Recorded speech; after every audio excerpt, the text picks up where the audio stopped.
the sound of my hard shoe, which is used in Irish step dancing. I danced with the Irish step dancers in Nashville from the time that I was 5 until I was 12 years old, and I absolutely loved it. And it also brings me to be very informed on this type of dancing.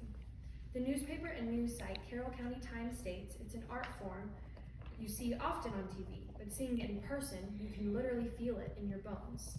Irish step dance has many elements that are worth exploring: the history, the technique, and the tools required.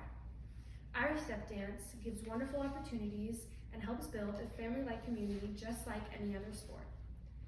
The history of Ireland is full of culture, and one of the things they always enjoyed was dancing. According to the Celtic Steps, one of the most successful Irish step dancing schools in the United States, Irish dancing has been popularized and known about since at least the 18th century, and there is evidence to suggest a linkage between early forms of Celtic dancing and that of modern Irish dance.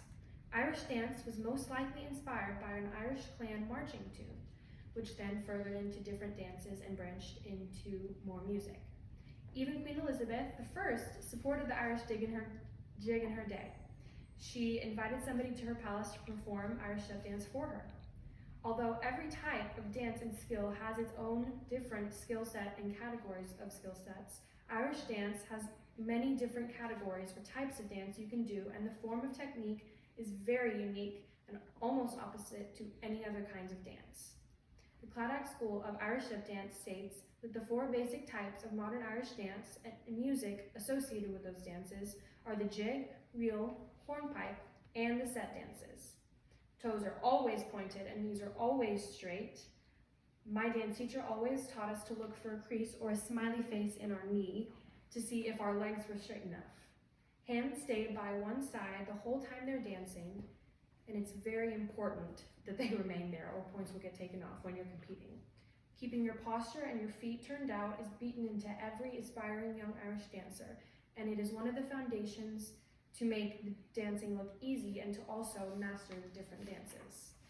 While there are different categories of Irish dance, they can also be separated again as dancers use different types of shoes as they move up in skill level.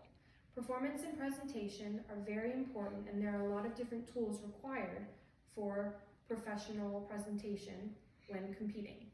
There are 2 different types of shoes worn in Irish step dancing. Sheila Tully, the founder of the Tully Academy of Irish Dance, explains that the Irish dancers wear 2 different types of soft shoes called gillies and reel shoes. Gillies are shoes that the females wear, which are like ballet slippers. They're made of leather, and they have the same kind of sole, and they're meant to stretch, so you have to get them tight so that they stretch and they wear for a very, very long time. And you tie them up on your legs just as you would normal ballet slippers. And the other type is for males, and they fit more like jazz shoes. The other type of shoes that both males and females wear are called hard shoes, which have a point at the end, kind of like point shoes, but they're made really more like tap shoes. They're for the longer types of dances. You can do the jig and the reel and the slip jig in those types of shoes, but they're just different.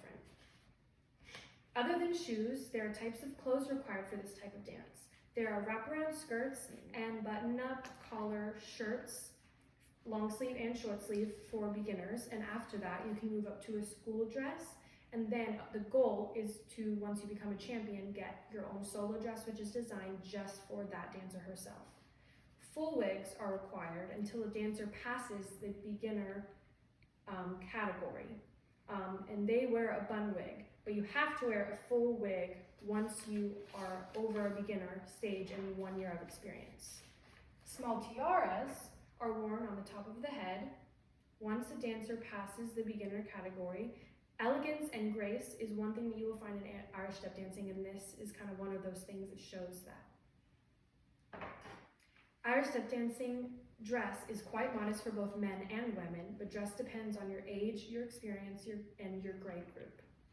According to Burt Connolly, writing for the Atlanta Irish Dancing, as he explores the different levels of Irish step dance, he finds that there are beginner, advanced beginner, novice, prize winner, and preliminary champion. Champions can compete or participate in Worlds, which takes place in Ireland. That is the biggest build-up and the most important event for Irish step dancers, especially champions. That's how you make money and win prizes. Irish step dancing takes technique and posture and determination, and it is something that takes effort and talent to advance in. Now, next time somebody brings up Ireland, you'll have more to discuss than just St. Patrick's Day or sports teams. There is much more to Irish dancing than just getting on a stage and jumping around. There is history that makes it unique, the technique, and many instruments that are used to becoming successful. Michael Flatley, one of the most famous Irish dancers, talks about the feeling he gets while he is performing. You're out on stage, the music is blaring, the crowd is screaming, the lights are flashing, your heart is pumping, the sweat is flying, and it's the greatest feeling in the world. If that is the feeling one gets when Irish step dancing, who wouldn't want to try?